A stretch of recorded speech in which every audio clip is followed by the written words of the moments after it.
मेघमाଳରେ शीघ्र आसुथिबा आम्भମାନଙ୍କ प्रभु जीशु ख्रीष्टଙ୍କର ଅତି ପବିତ୍ର ଓ ବହୁମୂଲ୍ୟ ନାମରେ ଆପଣ ସମସ୍ତଙ୍କୁ ଆଉ ଏକ ନୂତନ ପ୍ରସଙ୍ଗରେ ପୁନର୍ବାର ମୁଁ ସ୍ୱାଗତ କରେ। ପ୍ରିୟ ପ୍ରଭୁଙ୍କ ଲୋକମାନେ, ମୁଁ ବିଶ୍ୱାସ କରେ ଆପଣ ସମସ୍ତେ ଭଲରେ ଅଛନ୍ତି, ପ୍ରଭୁରେ ଅଛନ୍ତି। ପ୍ରତିଦିନ ପ୍ରଭୁଙ୍କର ଗୌରବମୟ ଆଗମନ ନିମନ୍ତେ ନିଜ ନିଜକୁ ଆପଣମାନେ ପ୍ରସ୍ତୁତ କରୁଅଛନ୍ତି, ଏହା ମୁଁ ବିଶ୍ୱାସ କରେ। ମୁଁ ପ୍ରଭୁଙ୍କୁ ଧନ୍ୟବାଦ ଦିଏ। ପ୍ରଭୁଙ୍କର ଅନୁଗ୍ରହରୁ ପୁନର୍ବାର ତାହାଙ୍କର ଜୀବନ୍ତ ବାକ୍ୟକୁ ନେଇ ଆପଣମାନଙ୍କ ନିକଟରେ ଆସିବା ପାଇଁ ଅନଲାଇନ ମାଧ୍ୟମରେ ଆପଣମାନଙ୍କ ସହିତ ସାକ୍ଷାତ କରିବା ପାଇଁ ସ୍ୱର୍ଗର ପରମେଶ୍ୱର ଏହି ସୁନ୍ଦର ସୁଯୋଗ ପୁନର୍ବାର ମୋ ଜୀବନରେ ଯୋଗ କଲେ, ସେଥିପାଇଁ ପ୍ରଭୁଙ୍କୁ ମୋ ହୃଦୟ ସହିତ ଧନ୍ୟବାଦ ଦିଏ। ପ୍ରିୟ ପ୍ରଭୁଙ୍କ ଲୋକମାନେ, ଆସନ୍ତୁ ବାକ୍ୟରୁ ଆଜି ଆମେ ଆଉ ଏକ ପ୍ରସଙ୍ଗରେ ଅଳ୍ପ ସମୟ କଥାବାର୍ତ୍ତା ହେବା। ଆଜି ଆମେ ଯେଉଁ ପ୍ରସଙ୍ଗରେ ପ୍ରଭୁଙ୍କ ବାକ୍ୟରୁ ଧ୍ୟାନ କରିବା, ସେହି ପ୍ରସଙ୍ଗର ଶୀର୍ଷକ ହେଲା ଖ୍ରୀଷ୍ଟିଆନ ମାନଙ୍କୁ ଭୂତ କାହିଁକି ଲାଗେ। ଆଜିର ପ୍ରସଙ୍ଗ ହେଲା ଖ୍ରୀଷ୍ଟ ବିଶ୍ୱାସୀ ମାନଙ୍କୁ ଭୂତ କାହିଁକି ଲାଗେ। ଏହି ପ୍ରସଙ୍ଗରେ ପ୍ରଭୁଙ୍କ ବାକ୍ୟରୁ ଆମେ ଅଳ୍ପ ସମୟ କଥାବାର୍ତ୍ତା ହେବା। ଏହି ପ୍ରସଙ୍ଗଟି ଶୁଣିଲା ପରେ ମନ ମଧ୍ୟରେ ଆଉ ଏକ ପ୍ରଶ୍ନ ଆସେ ଯେ ବାସ୍ତବରେ ଖ୍ରୀଷ୍ଟିଆନ ମାନଙ୍କୁ ଭୂତ ଲାଗେ କି? ପ୍ରିୟମାନେ, ଖ୍ରୀଷ୍ଟ ବିଶ୍ୱାସୀ ମାନଙ୍କୁ ଭୂତ ଲାଗେ କି? ସେମାନେ ଭୂତ ଆତ୍ମାରେ ଗ୍ରସିତ ହୁଅନ୍ତି କି? ଏହି ପ୍ରଶ୍ନ ମଧ୍ୟ ଆମ୍ଭମାନଙ୍କ ମନରେ ଆସେ। ଆଉ ଏହି ସବୁ ପ୍ରଶ୍ନର ଉତ୍ତର କେବଳ ବାଇବଲ ହିଁ ଆମ୍ଭମାନଙ୍କୁ କରିପାରେ। ସେଥିପାଇଁ ଆସନ୍ତୁ ଆମେ ବାକ୍ୟ ନିକଟକୁ ଯିବା ଏବଂ ବାକ୍ୟରୁ ଗୋଟେ ପଦ ପଢୁ ପଢୁ ଆଜିର ପ୍ରସଙ୍ଗରେ ଆମେ ଆଗକୁ ବଢିବା। ମୋ ସହିତ ଆପଣମାନେ ମାର୍କ ଲିଖିତ ସୁସମାଚାରକୁ ଆସିବେ। ମାର୍କ ଲିଖିତ ସୁସମାଚାର ଶେଷ ଅଧ୍ୟାୟ ବା 16 ଅଧ୍ୟାୟ ତାର 16 ପଦରୁ ଆମେ ଆଗକୁ ବଢିବା। ଲେଖାଯାଏ ଯେ ବିଶ୍ୱାସ କରି ବାପ୍ତିଜିତ ହୁଏ ସେ ପରିତ୍ରାଣ ପାଇବ, କିନ୍ତୁ ଯେ ଅବିଶ୍ୱାସ କରେ ସେ ଦଣ୍ଡାଜ୍ଞା ପାଇବ। ଆଉ 17 ପଦରେ ଲେଖାଗଲା, ଆଉ ବିଶ୍ୱାସୀ ମାନଙ୍କର ଏହି ସବୁ ଚିହ୍ନ ଅନୁବର୍ତ୍ତୀ ହେବ। କେଉଁମାନଙ୍କର ଚିହ୍ନ ଅନୁବର୍ତ୍ତୀ ହେବ? ପାଷ୍ଟର ମାନଙ୍କର ବୋଲି ଲେଖାଯାଉନାହିଁ, ରେଭରେଣ୍ଡ ଡକ୍ଟର ମାନଙ୍କର ବୋଲି ଏହି ସ୍ଥାନରେ ଲେଖାଯାଉନାହିଁ। ଲେଖାଯାଉଛି ବିଶ୍ୱାସୀ ମାନଙ୍କର ଏହି ସବୁ ଚିହ୍ନ ଅନୁବର୍ତ୍ତୀ ହେବ। ବିଶ୍ୱାସୀ କିଏ? ଯେ ପ୍ରଭୁ ଯୀଶୁ ଖ୍ରୀଷ୍ଟଙ୍କୁ ନିଜ ଜୀବନର ତ୍ରାଣକର୍ତ୍ତା ଭାବରେ ଗ୍ରହଣ କରେ, ଯେ ପିତା ପୁତ୍ର ପବିତ୍ର ଆତ୍ମାଙ୍କ ନାମରେ ବାପ୍ତିଜିତ ହୁଏ, ସେ ବିଶ୍ୱାସୀ ଅଟେ। ଯେ ବିଶ୍ୱାସ କରେ ଯେ ଯୀଶୁ ଈଶ୍ୱରଙ୍କ ପୁତ୍ର ଅଟନ୍ତି, ସେ ମୋର ପାପ ନିମନ୍ତେ ସେ କ୍ରୁଶରେ ମୃତ୍ୟୁଭୋଗ କଲେ ଏବଂ ସମାଧି ପ୍ରାପ୍ତ ହେଲେ, ମୋର ପରିତ୍ରାଣ ନିମନ୍ତେ ସେ ତୃତୀୟ ଦିବସରେ ଉତ୍ଥିତ ହେଲେ, ସ୍ୱର୍ଗାରୋହଣ କଲେ ଏବଂ ମୋତେ ନେବା ପାଇଁ ସେ ପୁନର୍ବାର ଆସୁଛନ୍ତି। ଯେ ଏହା ବିଶ୍ୱାସ କରି ପ୍ରଭୁ ଯୀଶୁ ଖ୍ରୀଷ୍ଟଙ୍କୁ ନିଜ ଜୀବନର ଉଦ୍ଧାରକର୍ତ୍ତା ବୋଲି ବିଶ୍ୱାସ କରି ବାପ୍ତିଜିତ ହୁଏ, ସେ ବିଶ୍ୱାସୀ ଅଟେ। ଆଉ ସେହି ବିଶ୍ୱାସୀ ମାନଙ୍କର ଏହି ସବୁ ଚିହ୍ନ ଅନୁବର୍ତ୍ତୀ ହେବ। କଣ ସେ ଚିହ୍ନ? ସେମାନେ ମୋ ନାମରେ ଭୂତ ଛଡାଇବେ, ନୂତନ ନୂତନ ଭାଷାରେ କଥା କହିବେ। ପ୍ରିୟ ପ୍ରଭୁଙ୍କ ଲୋକମାନେ, ମୁଁ ପ୍ରଭୁଙ୍କୁ ଧନ୍ୟବାଦ ଦିଏ ଯେ ଏହି ବାକ୍ୟ ଆମମାନଙ୍କୁ ଏହା କହେ ଯେ ଖ୍ରୀଷ୍ଟିଆନ ମାନେ ଭୂତଗ୍ରସ୍ତ ହୁଅନ୍ତି ନାହିଁ। ଖ୍ରୀଷ୍ଟିଆନ ମାନଙ୍କୁ ଭୂତ ଧରେ ନାହିଁ, କିନ୍ତୁ ଖ୍ରୀଷ୍ଟିଆନ ମାନେ ଭୂତକୁ ଛଡାନ୍ତି। ଏହି ସ୍ଥାନ ଲେଖାଯାଏ ସେମାନେ ଭୂତ ଛଡାଇବେ, ସେମାନେ ନୂଆ ନୂଆ ଭାଷାରେ କଥା କହିବେ। ଖ୍ରୀଷ୍ଟିଆନ ମାନଙ୍କୁ ଭୂତ ଲାଗେ ନାହିଁ। ପରିତ୍ରାଣ ପାଇଥିବା ବିଶ୍ୱାସୀ ମାନଙ୍କୁ, ପ୍ରକୃତ ଖ୍ରୀଷ୍ଟିଆନ ଭାଇ ଭଉଣୀ ମାନଙ୍କୁ ଭୂତ ଦେଖିଲେ ଭୟ କରେ, ଡରେ। ଖ୍ରୀଷ୍ଟ ବିଶ୍ୱାସୀ ମାନଙ୍କୁ ଭୂତ କେବେ ଲାଗେ। ମାତ୍ର ଏହି ସବୁ ଅଧିକାର ଥିବା ସତ୍ତ୍ୱେ ମଧ୍ୟ, ଆମେ ଏହି ସବୁ ବାକ୍ୟ ବାରମ୍ବାର ପଢିଲା ସତ୍ତ୍ୱେ ମଧ୍ୟ, ଆମେ ବାପ୍ତିସ୍ମ ନେଇ ମଣ୍ଡଳୀରେ ରହି, ଆମେ ପ୍ରଭୁ ଭୋଜ ନେଇ ବାକ୍ୟ ପଢି, ବାକ୍ୟ ଶୁଣି, ପ୍ରାର୍ଥନା କରି, ଉପବାସ କରି ଅନେକ ସମୟରେ ଆମେ ଶୁଣୁ ଯେ ଜଣେ ଖ୍ରୀଷ୍ଟିଆନ ଭାଇକୁ ଭୂତ ଲାଗିଛି, ଜଣେ ଖ୍ରୀଷ୍ଟିଆନ ମା କୁ ଭୂତ ଲାଗିଛି, ଜଣେ ଖ୍ରୀଷ୍ଟିଆନ ଭଉଣୀକୁ ଭୂତ ଲାଗିଛି। ଏହି ପ୍ରକାର କଥା ମଧ୍ୟ ଆମେ ଶୁଣୁ। ଏହାର ଅର୍ଥ କଣ?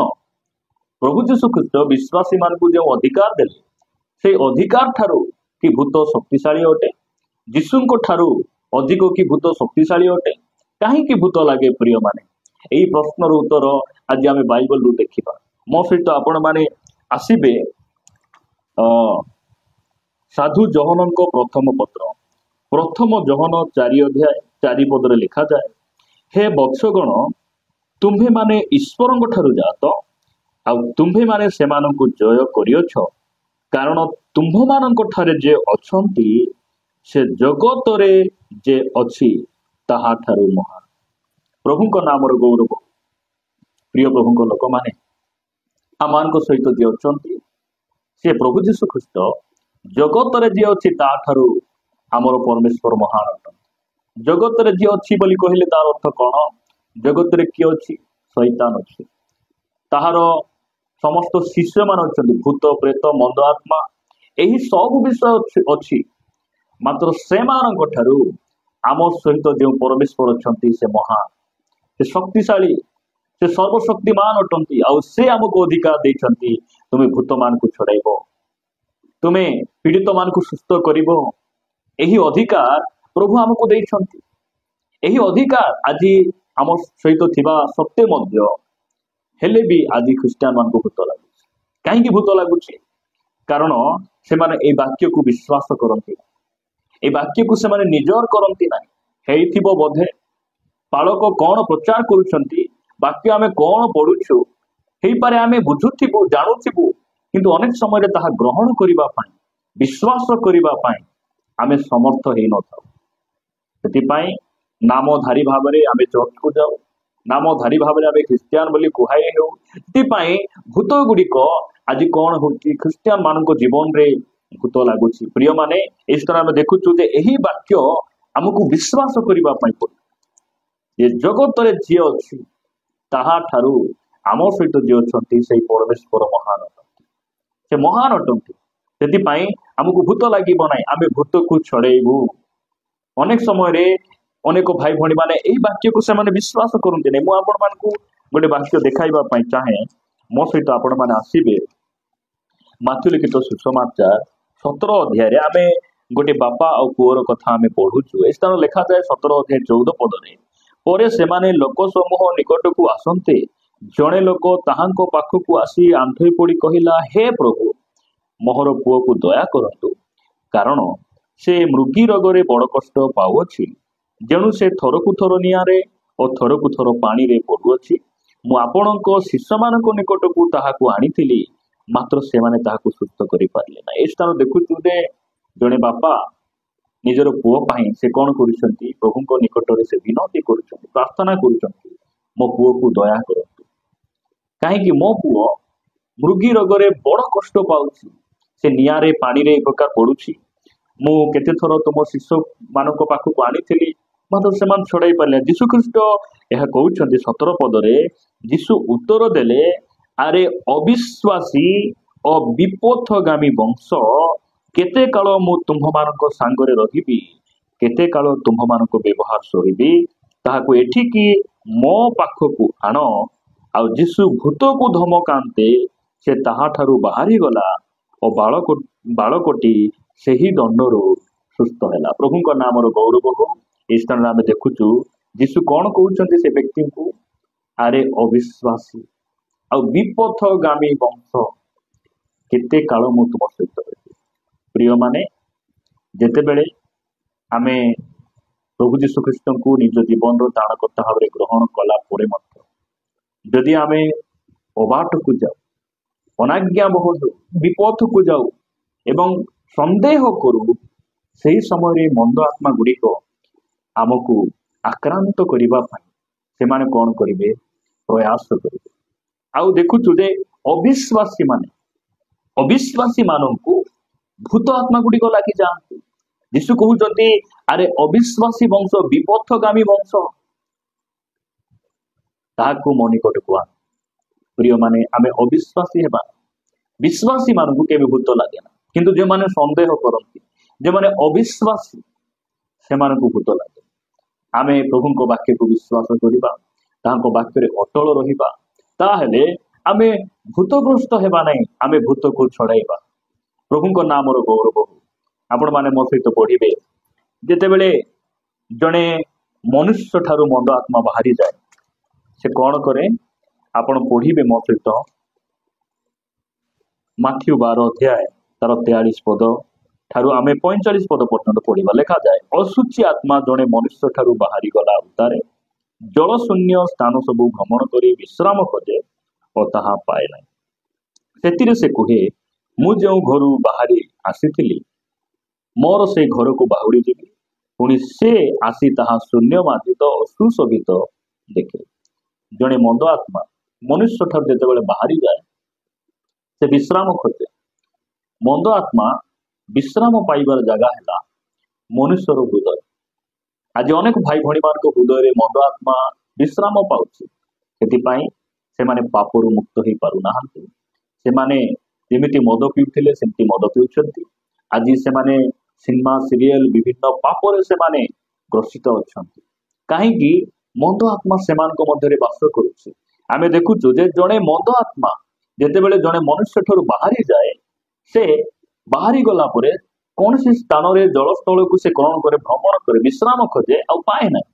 सेठू से कौन कहे जे मु जो घरु बाहरी गली अर्थात जो मनुष्यर हृदय रे मुतिली सेठी को मु पुनर्बार जीवी। से सेठी कौन हुए बाहुड़ी आसे। बाहुड़ी आसिला परे जदि से आसी शून्य मार्जित आ सुशोभित देखे 45 पदरे सेतेबेले से जाई आपना ठारू अधिक दुष्ट आउ 7टा आत्मा सांगरे घेरी आसे। पुणी से माने प्रवेश करी सेठारे वास करती आउ सेही लोकर प्रथम दशा अपेक्षा शेष दशा अधिक मंद हुए। से कौन करे पुनर्बार से आउ 7टा मंद आत्मा को जाई घेरी आसे। आउ से माने सेही मनुष्यर हृदय रे 8 जन मिसिकी से माने कौन करती से मनुष्यर हृदय रे वास करती। यह वाक्य आमान को कहे प्रिय माने मनुष्यर हृदय केबे खाली न थाए। मनुष्यर हृदय रे मंद आत्मा तो रहे, नहेले मंद आत्मा नथिले पवित्र आत्मा रुहंती। मनुष्यर हृदय केबे खाली न थाए। अनेक भाई भणी माने भूत लगाई हे भूत ग्रसित होई मध्य से माने मंडली को आसंती। आम मंडली रे मध्य केतक भाई भणी मान को जो समय से माने प्रभु को जानि नथिले से माने भूत आत्मा रे ग्रसित हेले। से माने विभिन्न उपाय गुड़िक कले से माने सुस्थ हो पारे ना। आउ से माने प्रभु को निकट को आसिले प्रभु से से मंद आत्मार बंधन मुक्त कले से माने सुस्थ हेले भल हेले ए मंडली रे अछंती। प्रिय माने हेई पारे जदि मंद आत्मा रू आमे मुक्त हेले मंद आत्मा जेतेबेले हमर हृदय रू बाहरी जाउछि पुनर्बार जेतेबेले से आसुछि हमर हृदय खाली नथिबार आवश्यक अछि। हृदय जदि खाली थिबो शून्य थिबो ताहेले से पुनर्बार आउरी 7टा मंद आत्मा को से धरी आसे। आउरी कौन करे सही व्यक्तिर हृदय रे से वास करे। जेतेबेले मंद आत्मा आमठारु बाहरी जाउछि सही समय रे आमे कौन करिबार अछि आमर हृदय रे यीशु को जगह देबार आवश्यक अछि। आमर हृदय रे पवित्र आत्मा रहिबार आवश्यक अछि। सेति पई मंद आत्मा पुनर्बार प्रवेश करि पारे ना। भूत आमको लागि पारे ना। भूत आमको दूररू देखिले भय करे डरे। प्रिय प्रभु लोक माने प्रभु यीशु ख्रीस्ट जड़े प्रकार व्यक्ति थिले से पवित्र आत्मा पूर्ण थिले। सेतिपई भूत गुड़िक दूररू देखि चित्कार करुथिले। पितर आपण देखंतु जोहन एवं प्रेरित माननकु पाउलंकु देखंतु मंद आत्मा गुड़िक चित्कार करी फिलिप एमान को देखिले चित्कार करी से माने धाउथिले। किंतु आजिर ख्रिस्टियन भाई भणी मानकु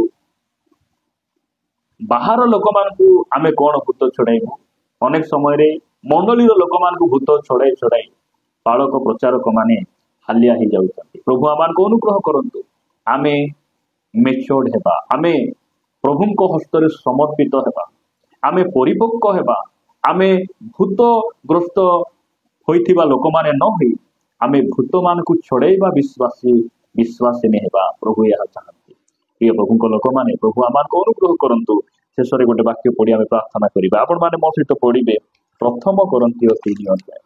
प्रथम कोरिन्थियो 3 अध्याय तार 16 पदरे लिखा गला तुम्भे माने कि जानो नाही जे तुम्भे माने ईश्वर को मंदिर और ईश्वर को आत्मा तुम्भ मान को अंतर रे वास करंती। प्रिय माने जेबे मंद आत्मा बाहरी जाए जदि मंद आत्मा मुक्त होला परे आमे जदि पवित्र आत्मा को सुजोग दे प्रभु को जदि हमर हृदय रे बसाओ हृदय रे आमे जगह देउ ताहेले भूत आत्मा केबे प्रवेश करि पाइबो ना। मंद आत्मा हमको छुई पारिबो ना। काहे कि जगत रे जे अछि जगत रे जो शैतान अछि भूत प्रेत डाहाणी रो गुणी मंत्र रो जेति शक्ति अछि से सब ठारू हमर पवित्र आत्मा हमर परमेश्वर हमर प्रभु यीशु ख्रीस्ट से महान अटंती से शक्तिशाली अटंती। सेति पई आमे ताहांको हम हृदय रे रखिबा आमे सुरक्षित रहिबा आमे सुरक्षित रहिबा। प्रिय प्रभु को लोक प्रभु ई वाक्य दी हम समस्त को प्रचुर भाव में आशीर्वाद करंतु। आसंतु पदे प्रार्थना करिबा। प्रेमिक स्वर्गीय पिता मु तुमको धन्यवाद दिए गौरव करे बापा तुम वाक्य द्वारा आम पुनर्बार कथा से तुम नाम प्रशंसा है प्रभु। जो भाई भौणी मैंने प्रभु ये वाक्य को शुणुंट बापा आम नाम धरी विश्वासी न हो प्रकृत आम तुमको जानी तुम परित्राण पाई आम विश्वासी विश्वासी हेबू बापा आम भूत ग्रस्त हेबा विश्वासी न हो आम भूत छड़ाइबा आम ख्रिस्टियान भाव में आम बची पारू तुम साक्षी हेबू तुम शक्ति जे केते महान आम द्वारा अन्य मान निकट में प्रकाशित हेबो एथिपाई प्रभु तुम्हें दया कर प्रार्थना प्रिय प्रभु यीशु नाम मांगुछि आमेन।